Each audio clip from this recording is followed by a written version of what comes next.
think a compromise deal is the right way forward. And could that include a customs union? Would that be the kind of compromise that you could support? Yes, I could support a customs union. Customs union would overcome the problem that there are two problems at the centre of this deal. The first one is that it splits Northern Ireland from the rest of the United Kingdom. If the whole of the United Kingdom was in a customs union, then the whole of the United Kingdom would be treated the same, and the threat to the union with Northern Ireland would be gone.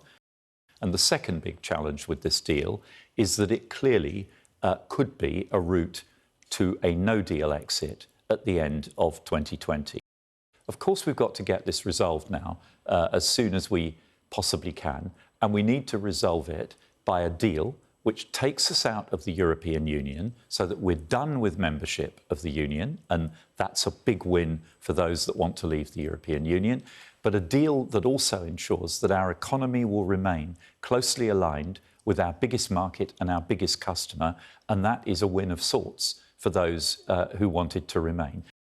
I think 31st of January is the right answer, probably the answer that the European Union will give, but I'm sure they will make it very clear that if we get a deal done and ratified before then, even if we get a deal done in November, then that extension can be brought to an end very quickly, possibly within days, so that, you know, an end of November exit is a perfectly feasible proposition if the government just stops messing about, tables a sensible timetable for consideration of the bill, a timetable that will give us perhaps a week or so in the Commons, and then the House of Lords will need a couple of weeks, and then we can get this done.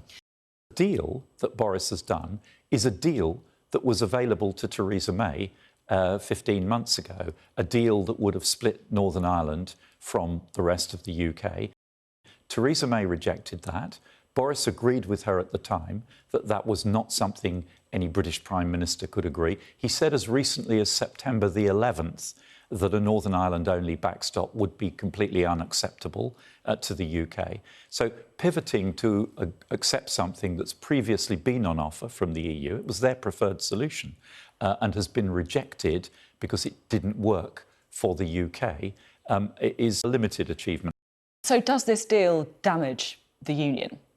Potentially it does. I say potentially because if the UK has a very close relationship with the EU, quota-free, tariff-free trade, alignment of regulations, for example, then that means that trade between Great Britain and Northern Ireland will flow freely and without any interruptions. And if we have a different relationship, a WTO relationship with the EU, then there will be a hard border between Great Britain and Northern Ireland, and that would be extremely damaging to the Union.